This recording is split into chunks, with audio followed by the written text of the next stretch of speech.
This is The Dragon's Roar by Priestess of Groove, narrated by RileyRoxx. Chapter 50, Aemon 16 and Jaime 17. Aemon.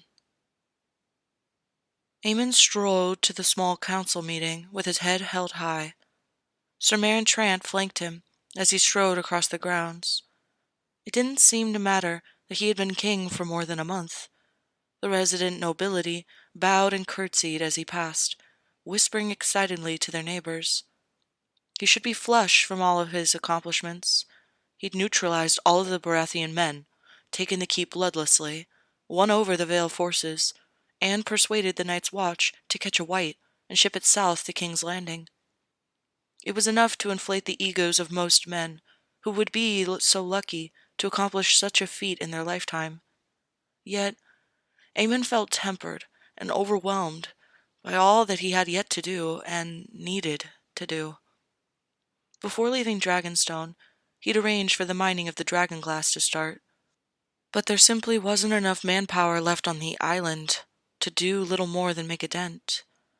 He was chomping at the bit to devote more of the crown's resources, but not only was there little enough money left in the vault, but he knew he would have to convince the small council to agree to commit, and that would not happen unless the white was shown to impress upon them the urgency of being prepared. And before that, there are problems closer to home to deal with, he thought, his eyes lingering on Maester Pycelle and Peter Baelish as he swept into the room. For once, he was the last to arrive. Jaime was looking exhausted once more. He noticed over the few weeks that Jaime had periods where he was rested, and then exhausted, and then rested again. It concerned him, but compared to before, when Jaime was simply exhausted, he would let it go.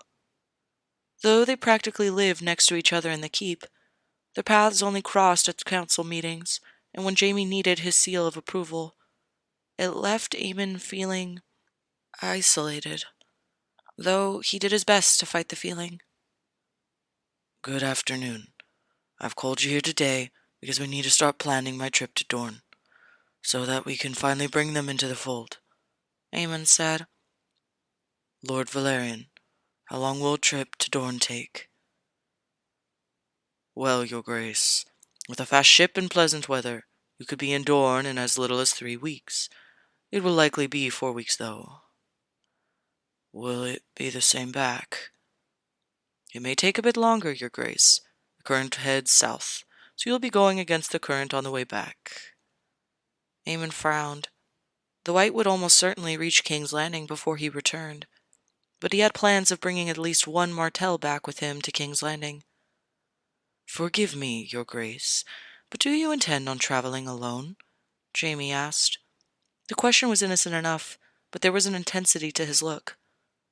No, I'll bring my uncle, Lord Stark, with me. Jaime frowned. Your uncle? Yes, Lord Jaime, my uncle. Is he really the best choice? Aemon did his best to look cross, but it took everything in Aemon had just to stifle his chuckle. They rarely saw each other, but Jaime obsessed about his protection. Although he had pledged himself to Aemon in the life before, he hadn't tailed him like a loyal dog.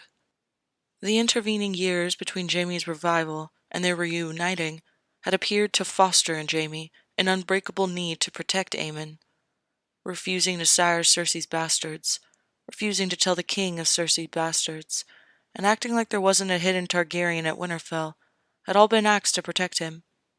Or at least, that's how Jaime preferred to frame it to Aemon. My uncle rightly pointed out before that you were supposed to stay behind for the Stannis negotiations and rule the kingdom in my stead. My reasons for bringing you along then were legitimate. However, that won't work this time. As you'll recall, the Martells aren't particularly fond of you. I doubt they'll be fond of you either, Jaime replied with a grimace. An uncomfortable silence followed until Jaime sighed and nodded. Very well. I would like to start putting together an offer to entice them, courtesy of myself and Lord Jaime, Sir Gregor Clegane and Sir Amry Lorch were apprehended and sent to the Martells in recompense for the loss of Princess Elia Martell, Princess Rhaenys Targaryen, and Prince Aegon Targaryen. They have also been neutral during the conflict, Aemon said. It felt odd referring to his half-sister and half-brother like they were apart from him. They were related, but it was difficult to feel anything familiar towards them when they died before his birth.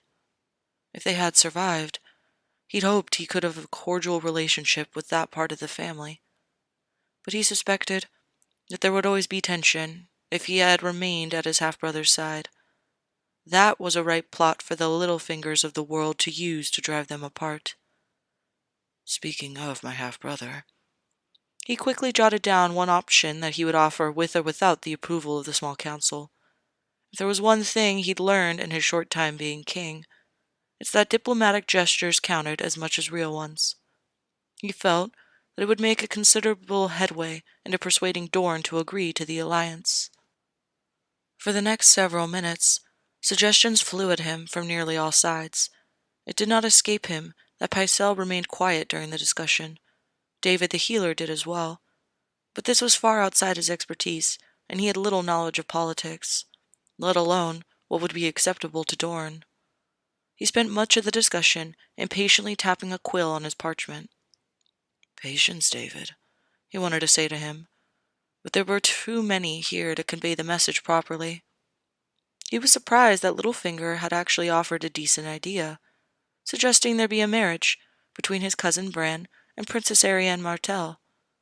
He couldn't know that Bran would be indisposed, and that Aemon would instead offer his uncle Viserys. Still, he wrote it down all the same, never voicing his opposition or reasoning for either for or against any of the offers. He, Jaime, and his uncle would narrow down the options in a more private setting. "This is an excellent start," Aemon declared. "Lord Jaime and I shall continue paring down the suggestions to something more suitable. Now, if there are any other issues—" There was a moment of silence, and David spoke. "Your Grace, it's come to my attention that the Grand Maester Pycelle has both frequently and recently violated his oaths as a maester." Pycelle drew up in indignation. "Preposterous! I will not sit here and be slandered by this unjumped peasant who couldn't even forge one link in his chain at the Citadel." David's smile only grew wider. "I do not make these claims lightly, Your Grace. I have evidence." "By all means, enlighten us," Aemon said. "I am a healer to the poor and unfortunate, of which the majority of King's Landing is. I serve the prostitutes in the brothels, the lowliest in Flea Bottom, and many of the keep servants. A number of women have approached me for care, claiming to have had sex with the Grand Maester." "You would believe those whores over your own Grand Maester?" Pycelle bellowed, his face reddening under his beard. "I assure you, there are at least a dozen girls. His favorite pastime is planting bastards in them. Another close second is passing on disease," he replied. They all turned to look at Pycelle, as red as a tomato. "Grand Maester, would you care to refute the charges?" "They're all liars," Pycelle blustered. This is a conspiracy to unseat me." "If only you hadn't done things to be unseated," Aemon thought. "That's not what he stands accused of, Your Grace," Jaime began coolly. "I may have been on rocky terms with my sister, but I'm still a Lannister, and I have it on good authority that he was accepting payment on behalf of my sister." Pycelle froze, and then the blood which had been accumulating in his face was now leached of it. He opened his mouth, but did little more than gasp like a fish. "Tell me, Pycelle, did Lord John Arryn really pass from fever, or were you remiss in your duties to heal him?" Jaime asked nonchalantly. Why would I wish the Lord John Arryn to pass? I had no ill will against him," Pycelle said, but he couldn't hide the tremor of fear in his voice. Jaime smiled. What little warmth it gave to his eyes was like a crackling fire. "Come now, John Arryn learned of the bastardy of my sister's children. So, being in the pay of my sister, it would have fallen on you to dispose of that annoying loose end. She couldn't have him report his findings to the king, after all." Aemon's frown was severe. "Is this true, Grand Maester Pycelle?" No, none of it.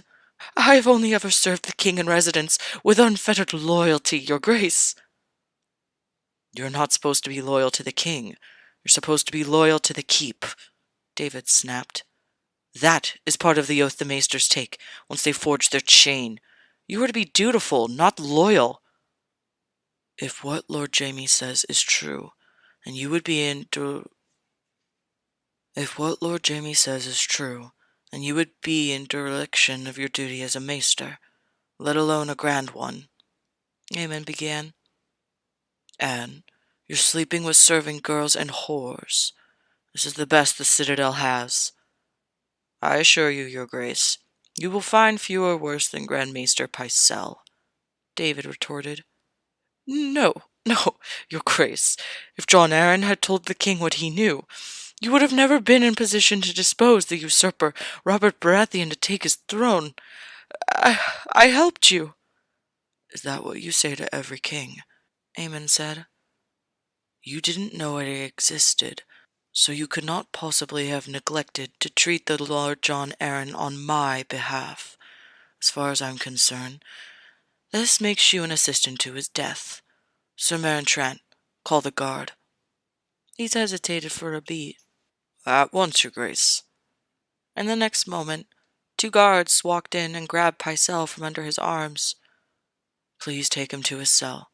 You shall await my decision there." "Yes, your grace," one of them said, and they began hauling Pycelle away. The old Grand Maester didn't even attempt dignity.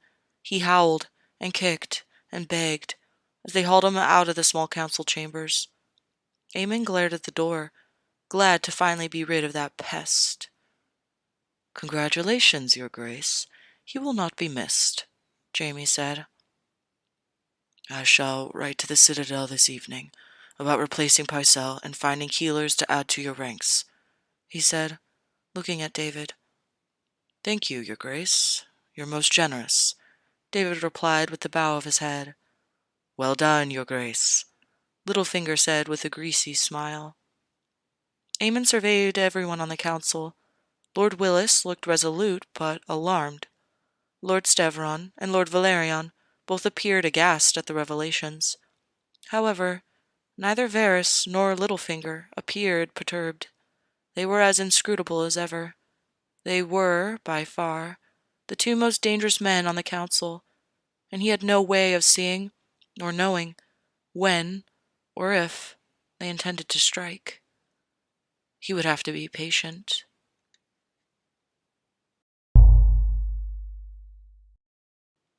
Jaime 17. Jaime had correspondence laid out in front of him, yet he was absorbing nothing from it.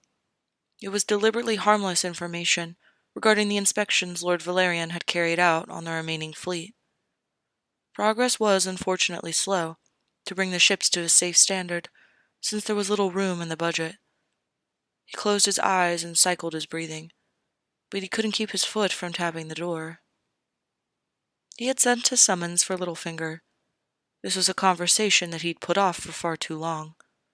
He'd had excuses, since Littlefinger reappeared for at least an opportune time when he was busy with preparations for invading Dragonstone.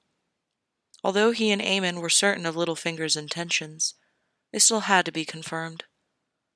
He wished for nothing more than to run Littlefinger through, but while that might kill the spider, his web would still be intact, and without being able to navigate that, they wouldn't be able to see other threats lurking in the shadows. He had to continue to be patient. The conversation should be innocent enough, but he expected Littlefinger to lie through his teeth, and with his ability to see sounds, he should be able to distinguish the fiction from the truth. How much easier would life have been if I were born with this ability? He wondered.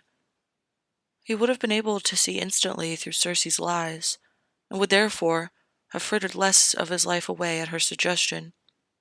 Would he have seen the lies in King Scab, Prince Rhaegar? Sir Barristan had not been surprisingly truthful, but then he frequently wondered if there was anything like nuance in Sir Barristan's world. Could he have seen the lies of Sir Gerald Hightower and Sir Arthur Dane? Were they truly at peace, standing outside Queen Rhaella's door when King Aerys was raping her? But if I never joined the King's Guard, would any of them have stepped up to becoming the King's Slayer? Will King's Landing be a pile of ash and rubble this day as a result? He did not like these plaguing questions, since there would never truly be a definitive answer. Yet, he wondered all the same. The seizures were a nuance, but they were a price worth paying for this kind of insight. He heard Pod's telltale knock on the door, and his heart leapt, but he kept the position he was in. Yes? Lord Peter Baelish has arrived, my lord. Send him in. The door opened and the weasel stepped in. Does he have any other expression? Jaime thought, as he noticed the ever-present smirk on his face. Littlefinger nodded and said, My Lord Hand, how may I be of service? His voice was a peculiar combination of blue and a vicious dark purple that was enough to set Jaime's teeth on edge. I wish to discuss the relationship between the Lannister accounts and the Crown's accounts, Jaime replied, getting to his feet to pour himself a goblet. Wine? Your offer is generous, but unnecessary, Littlefinger replied. It's not poisoned, Jaime smiled, as Baelish studied him at the remark, pouring out the goblet and handing it to him. If you insist, my lord, Littlefinger said, taking the goblet in hand, but Jaime noticed that he didn't drink from it. They sat with Jaime behind his desk and Littlefinger on the other side. Though King Aemon may be my ally, it is high time the Annie King stop abusing the accounts of Casterly Rock. The Lannisters will not be the Crown's personal financer. As Master of Coin, you know the Crown is in a great deal of debt, to the Iron Bank and to my family. I want to hear from you how you intend to disengage the Crown from the gold of Casterly Rock without sacrificing the integrity of the Crown. Well, His Grace has already wisely cut back the spending in several ways, much of which is simply not being Robert Baratheon, Littlefinger said, his voice particularly dripping into a yellow range, while still retaining that ugly purple undercurrent. He gave a fake chuckle. Robert Baratheon was a whoremonger who had a new whore every day. Now, I understand that you yourself own a brothel, do you not? Jaime asked, taking a sip of wine. His own voice was blue, but with that sentence, his voice turned to an accusatory red. Must have been nice to pay Pycelle in flesh instead of gold for information in our letters. Littlefinger's eyes widened a fraction before he smiled. If the king, any king, has a need that I can meet, I will take great pains to provide it. But not at your expense, Jaime suggested. There was a notable stiffening of Baelish's shoulders. The king using my girls was the best publicity a brothel could ever want. I was happy to take the hint. The entire sentence was that vicious purple. A lie. It took everything Jaime had to keep his lip from curling. It is some relief that our king no longer desires to soil his crown with such unworthy pursuits, Jaime murmured. It is indeed. Unlike Robert Baratheon, he does have eyes bigger than his stomach. He wishes to improve the sewer systems in the city, remake the fleet, hire more gold cloaks. There simply isn't enough money in the treasury for it. Baelish's voice was back to a subservient yellow. I'm sure the king is aware of that, Jaime replied. A master of subtlety like Littlefinger could not miss the hint of warning in his voice. But we are not here to talk about that. Let's get back to the subject at hand. When can the Crown start paying back gold of Casterly Rock? With all due respect, Lord Hand. There was a tick of orange from annoyance peppering the dark purple current of his usual voice. The Lannisters are a worthy and powerful ally of the crown. The Iron Bank is not. It demands its money be paid back first. Jaime frowned at him. But that shouldn't require you to spend Lannister gold to continue paying off the crown's debts, does it? I'm afraid there simply isn't enough gold coming in to quite cover the payment structure they're demanding. Again, Baelish's voice went entirely purple. Jaime frowned severely. That's a shame. I certainly don't wish to leave the crown high and dry. For the time being, you are allowed to use Lannister gold to meet the Iron Bank's full payments, but you will give me a schedule of repayment with the necessary amount. You will break down how much gold you will be siphoning from Casterly Rock to cover those payments. Do we have an understanding, Lord Baelish? His voice was glowing orange with his annoyance, and he hoped Littlefinger interpreted it as annoyance, with the crown continuing to take his family gold. Certainly, my Lord Han, beyond the actual numbers, the crown owes you a great debt. The people shall know it is by your good graces that the crown remains solvent, Littlefinger said, standing and giving him a curt nod. It took everything Jaime had not to roll his eyes at the weasel's honey-slicked words. The people don't need to know that. It is enough that the crown succeeded, while King Aemon First Targaryen and I are allies. I never expected the line of Lannister to be so modest, my lord. Redirecting your father's supply routes to provide the city its much-needed food, that healer's clinic, which is funded by your good graces. I'm not modest, but if that is what is required to keep the peace, then it will be done, Jaime replied gruffly. You're dismissed, Lord Baelish. It has been a pleasure, my Lord Han. As with the king, I will always be at your service. Jaime's eyes followed him as his footsteps echoed down the stairwell, and didn't dare breathe until they disappeared. Maybe he should find Brienne for another spar, to wash the filth from his vision.